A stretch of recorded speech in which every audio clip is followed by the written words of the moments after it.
بتدخل مليارات شرارتها تصل إلى كل منازل وحقول ومصانع مصر قابل للتصدير إلى الخارج.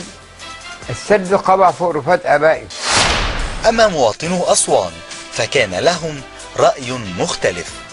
الدولة ما أهملتهمش، الدولة دايما في ذاكرتها النوبة يعني، وبعدين النوبة دي حضارة ما حدش هيغفلها. الأرض دي اتخذت من سنة 60، فيعني عدوا 3 رؤساء في المرحلة دي، يعني هم كانوا نايمين أو في غيبوبة وفاقوا دلوقتي، ما البلد مليانة مشاكل أهم من كده بكثير. كلهم يعني لا مؤاخذة معاهم فلوس ومعاهم مرتاحين، أغلبهم في الخارج. ده النوبيين لغاية دلوقتي بياخدوا متر الأرض ب50 ساغ، ب50 ساغ متر المساكن بيستلموه ب50 ساغ. احنا المغتربين بنشتري جرات الأرض المساكن ب60,000. يكفي على النوبيين ان هم قدموا لمصر السد العالي واراضيهم في بحيره ناصر، واللي هي قدمت لمصر استقرار مائي. اصدرت الحكومه بيانا تعترف فيه باحقيه النوبيين في العوده لمناطقهم القديمه على بحيره ناصر بجانب السد، كما اصدرت قرارا بانشاء جهاز لتنميه النوبه، ولم تعلن عن تفاصيل اجراءات التنفيذ او خطه زمنيه لذلك.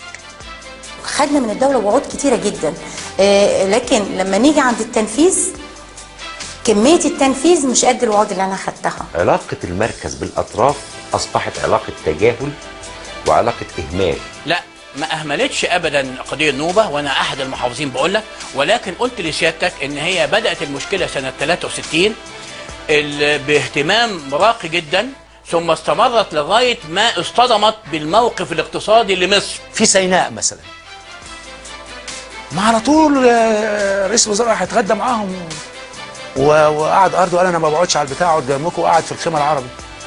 يعني هم النوبيين ما عندهمش خيم وبيوت يجي يقعد فيها وتربع برضه زيهم.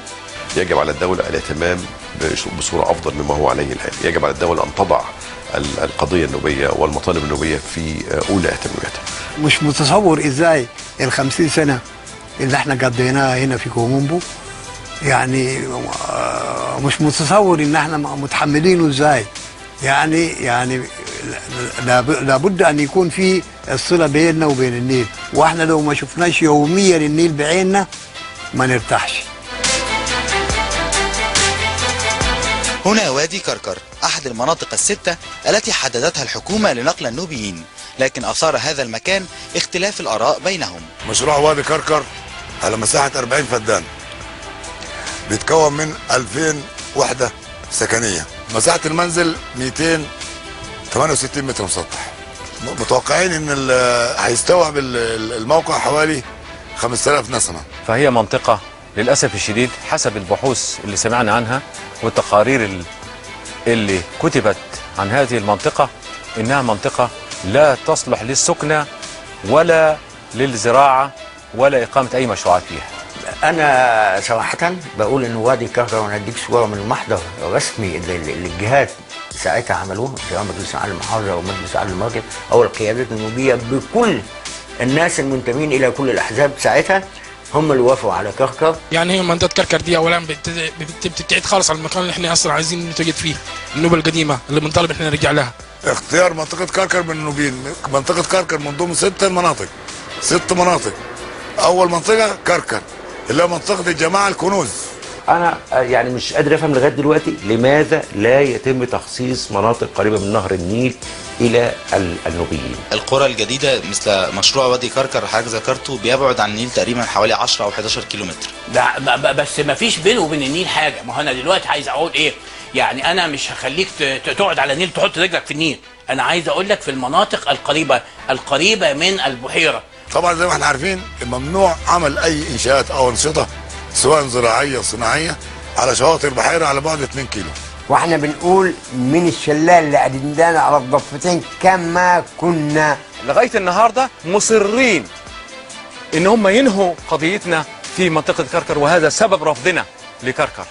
وجهة نظر الحكومة انه ده لانها فيها حساسية من ناحية الامن القومي وعلى حدود السودان، وحدود السودان اللي ساكنه فيها القبائل النوبية القريبة ليهم، نصهم الثاني في السودان، والسودان فيه مشاكل وفي مطالبات، عدة مطالبات سياسية وغير سياسية، وبالتالي يعني في خوف من الحته دي. انتهزت بعض الجهات تجاهل الحكومات المتعاقبة للقضية النوبية فسعت لتدويلها، واتهمها البعض بالتربح مقابل تنفيذ أجندات أجنبية، الأمر الذي رفضه أغلب النوبيين وهدد به البعض الآخر.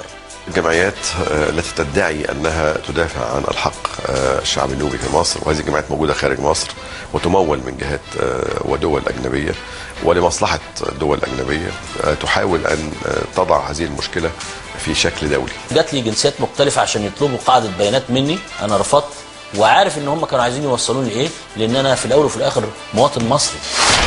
عرضوا عليك فلوس؟ مش فلوس بقى، ما هتبقى بقى حاجات تانية أقوى من الفلوس. أمال عرضوا إيه؟ مناصب. قبل كده يوم مجموعة من الأمريكان جنود حبوا يلعبوا دور كنا احنا اللي موصلينهم لأمن الدولة. جميع هذه التدخلات الخارجية معلومة لدى الجهات الأمنية في مصر والجهات الرقابية في مصر وللدولة، ومتابعة جيدة، وزي ما قلت الشرفاء من النوبيين بيجوا يبلغوا عن هذه الاتصالات وعن هذه العلاقات المريبة. في بعض أصدقائي اتصلوا بيا من أمريكا فبيقولوا لي إيه موضوع قصة النوبيين؟ إيه يا إخوانا؟ قالوا والله في بعض الناس طلبوا مننا تبرعات على أساس إنه يصرفوا على مطالب النوبيين. لا مش موافق على فكرة الدولة، لكن الدولة ممكن تدول القضية من حيث لا تدري. الدولة المصرية لو همشت القضية النوبية، لو أصبح عندها لا مبالاة بهذا الشكل المفرط، هتتدول لأن المنطقة منطقة شعوب أصيلة، منطقة عرقيات، منطقة جذور بتهتم بها الهيئات الدولية، الهيئات الأممية العالمية. مفيش مخاطر من التوجه للأمم المتحدة، كل قضايانا هناك. انت بتتكلم دلوقتي خلاص احنا لما وقعنا على المواثيق الدوليه اصبحنا جزء من المجتمع الدولي، وبالتالي لينا حق متبادل. الناس تبص على سجلنا في حقوق الانسان واحنا نبص على سجلها. المنظمات لها حق ان هي تعرض المشاكل الداخليه، بس لو احنا كنا خالقين اليات وطنيه للحوار وللنقاش وللتواصل الى حلول، اظن الحاجات الخارجيه مش تبقى اي مؤثره في هذا الاتجاه. بدل ما تتكلموا عن حل المشكله، التدوير ايه تدوير اخد حق ايه لو ما خدتش وليكن ما يكون. ده كلام مرفوض على الاطلاق، ده كلام مرفوض، واحنا قادرين ان احنا نسترد حقوقنا. اما حد يتدخل، لو اتدخل هيجي عشان يخرب الدوله كلها. كان اتعرض علينا عروض كتيره جدا، اتعرض علينا ان احنا نروح السودان بعد الهجره، رفضنا وكان الاغراءات موجوده. في حد عايز يطلع من الجنه عشان يروح يخش في النار؟ احنا معايشنا طيبه وعايشين الاف السنين من اجدادنا في مصر، واحنا يمكن كنا مصري وكنا بنحافظ على امن مصري في يوم من الايام.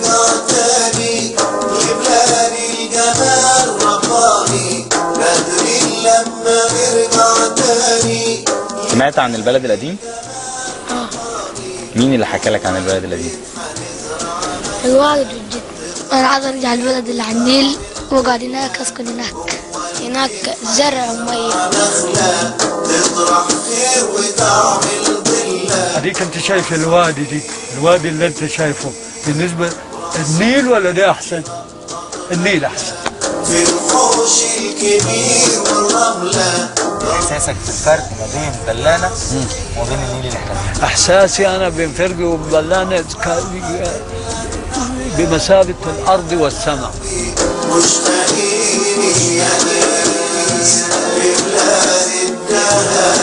احمد سليمان، لازم نفهم، CBC.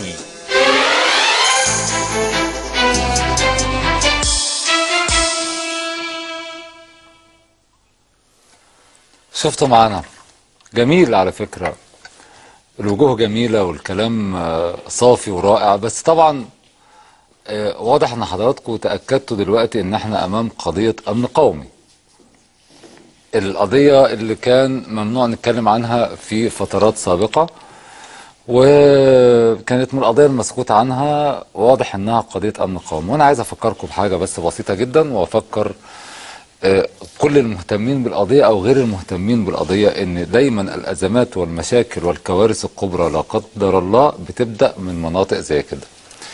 ارجعوا لجنوب السودان وشوفوا النزاعات الانفصالية والأزمات اللي بتحصل في اجساد الامم بيكون بدايتها ايه؟ بدايتها هو ان احنا نغمض عينينا خالص عن قضيه ما. واضح من الكلام جدا امام حضراتكم انه في جهود واتصالات وخطط من الخارج، سواء طبعا ده مش اتهامات لاهالي النوبه، ولكنهم هم انفسهم يكشفون عن ذلك في هذا التحقيق اللي شفتوه حضراتكم، انه في امريكيين وفي غربيين وفي اتصالات ومحاولات لاقناعهم بكل السبل لتدويل القضيه. تدويل القضيه يعني جعل القضيه دوليه في ايدي المنظمات الدوليه وفي مقدمتها الامم المتحده بكل هيئاتها ومؤسساتها. وده طبعا مرفوض حتى من اهالي النوبه نفسهم. لكن ايضا في نفس الوقت لابد ان نسال انفسنا السؤال الذي نهرب منه دائما: ماذا نحن فاعلون في مثل هذه القضيه؟ اللي احنا الاسئله دي بنحاول نهرب منها، ودي اللي ودتنا كلها الى المصير اللي احنا شايفينه وعايشينه في مصر دلوقتي، ان احنا بنغمي عينينا دايما عن كل الازمات وكأن مفيش حاجه بتحصل. حضراتكم هتكونوا شركاء النهارده معانا في هذه الحلقه من خلال الاجابه عن سؤال الحلقه اللي هتعرض نتائجه في النهايه، وهو السؤال هيبقى موجود على الصفحه الخاصه لبرنامج لازم نفهم على الفيسبوك. السؤال بيقول: هل ترى ان مطالب النوبيين مشروعه كما حضراتكم زي ما حضراتكم سمعتوا؟ بالاضافه ان احنا عندنا كمان مفاجاه في نهايه الحلقه ان شاء الله هنسمعها ونشوفها مع بعض، اعتقد انها هتعجب مصر كلها مش اهالي النوبه فقط. المفاجاه دي لها علاقه بالفنان الكينج محمد منير. خلينا ندخل في النقاش، ونتمنى ان حضراتكم تساهموا معنا سواء بالاجابه على السؤال او بالاتصالات الهاتفيه. معانا النهارده الاديب والناشط المصري. انا ما بحبش بصراحه، انا ما بحبش كلمه الناشط النوبي، الناشط المصري المهتم بملف النوبه. جميل. والاديب حجاج أدول. اهلا بيك. التعريف ده صح؟ جميل جدا. تمام؟ لان احنا كلنا مصريين. ومعانا الاستاذ الدكتور محمود ابو العينين، استاذ العلوم السياسيه وعميد معهد البحوث والدراسات الافريقيه. اهلا يا دكتور. اهلا وسهلا. منورين ومشرفين. خلينا نبدا معاك يا استاذ حجاج. انتوا زعلانين من ايه؟ بقول لك زعلانين من ايه بقى؟ لانه القضيه اتفتحت، هي القضيه ما اتقفلتش طول عمرها من 1902 لغايه دلوقتي، ولكنها اتفتحت خلال الايام الاخيره، وده اللي خلانا نروح النوبه هذه الرحله الرائعه جدا استفدنا منها وكل المشاهدين الكرام شافوها. المظاهرات اللي حصلت واحراق جزء من محافظه اسوان، او محاوله احراق محافظه اسوان او مقر محافظه اسوان. زعلانين ليه؟ بس يعني قول لنا المطالب في ضوء العرض الذي تقدمت به الحكومه الحاليه. هو الغضب الاساسي منعنا من العوده الى الموطن النوبي حوالين البحيره. ده الاساس، لان في شبيه لينا بعد مننا بفتره كبيره جدا هم مهجرين قناه السويس. بعد ما زال السبب رجعوهم تاني. احنا زال السبب، ليه منعنا من الرجوع؟ اللي هو السبب عرف المشاهدين اللي هو بحرب هزيمه 67 ده بالنسبه للمهجرين. بالنسبه لمهاجرين قناه السويس.